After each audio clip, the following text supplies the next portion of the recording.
on the tier 2 side, because it's not to say they are not growing, but they're growing at a slower pace.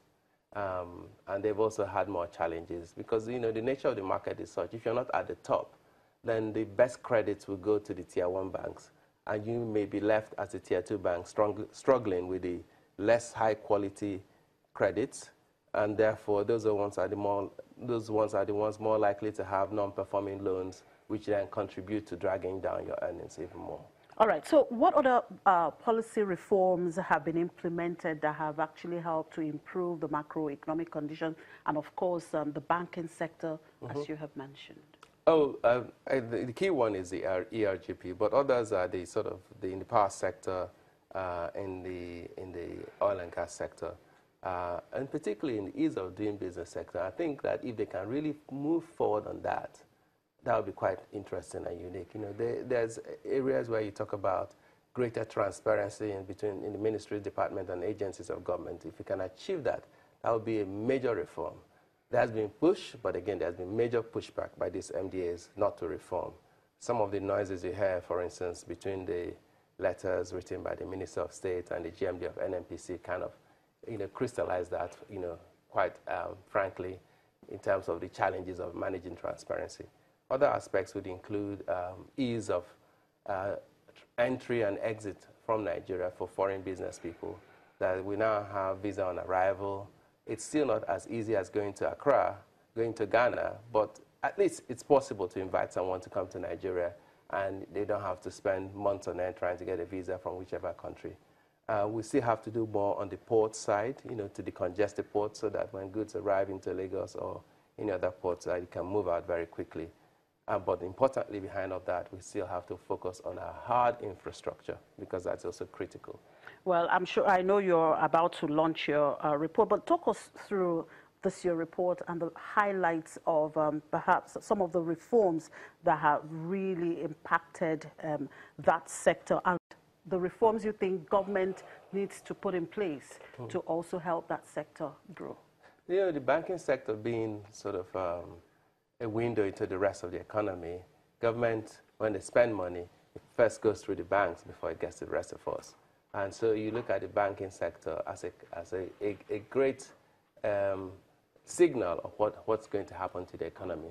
With the banks doing well profitably from coming out of 2016, already we've seen half-year numbers in 2017 are looking quite interesting. With Zenith Bank, GTB, UBA have all published that they are looking very impressive already for 2017 into the 9 months. So that tells you that clearly there's been more, there has to be a flow through, you know, trickle down to the rest of the economy. So the manufacturing sector, services, all of these with transportation, all of these will begin to do better. Particularly we saw that the illiquidity in the foreign exchange market has effectively disappeared. You know, I mentioned earlier that about $16.6 billion has been traded in the I&E window alone. However, we see concern on the Naira market because many companies that are now recovering from the recession and want to expand their business are finding they're lacking the Naira balance sheet. They don't have enough Naira to purchase foreign exchange in order to expand their business. So there's still a bit of an uneasy calm. You know, yes, we are recovering, but there's not enough growth in the system. Inflation has come down. We were at about 18% earlier in the year. We're now below 16. That's all positive. But we need to remember that once upon a time, Nigeria used to grow about 6 to 7%. It grows GDP growth per annum. We went to a recession. It was negative. We came out of recession at 0.6. And even if all the indices are suggesting we'll be above 1%, trending towards 2%. Remember, our population is growing at 2.8% per annum.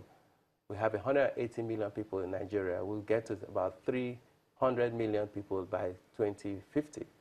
We need to move that GDP growth rate to above 7% again, and maybe even trending towards 10% in order to have the economic wherewithal to support the population. So what is your expectation of the banking industry going into the new year and the economy as a whole? We are positive. We are constructively positive for the banking sector.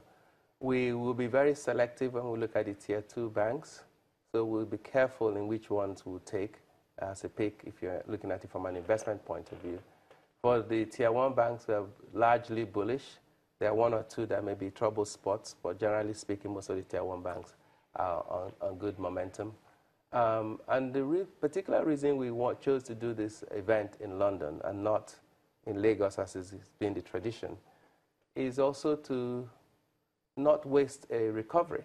You know, once upon a time, we had the 2008-2009 financial crisis. And then we came out of it with the economic management team doing a sterling job in some of the reforms. But we're too busy criticizing each other and talking about what happened, and that kind of dragged the recovery quite a long time.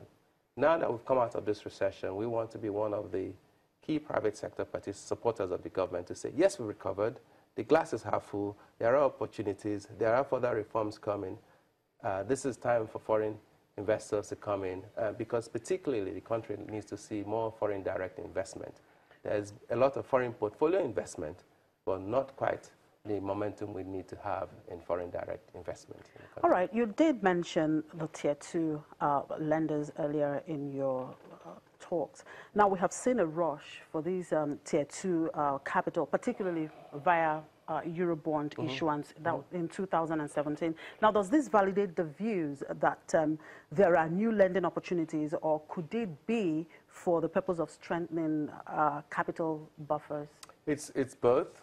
Both for the purpose of strengthening capital buffers, because notwithstanding the positive performance of the industry, there were clear challenges. You know, the foreign exchange market, you know, you saw a devaluation of the Naira from about, 200 to 305 at the CBN rate. On the power market, it went totally wild from, close to 200. It went as high as 520 before coming now down to about 360.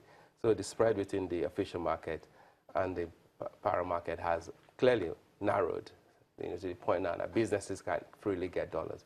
But in that depreciation of the Naira, there were losses sustained by many banks.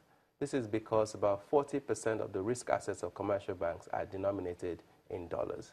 Now, if you then devalue the currency, then clearly you make it much more difficult for companies who are earning Naira to make enough profit in Naira and repay those dollars. So you then have more non-performing loans. So some banks suffered more than the others, and particularly among the Tier 2 banks. So the opportunity now of going to the Eurobond market to raise Tier 2 capital is one that should not be missed. If you have the window, you've got your paperwork ready, you've got your advisors ready, and you go and do it. So that is what is happening. All right, thank you very much for your thoughts there, and I wish you luck as you launch your report. Thank you.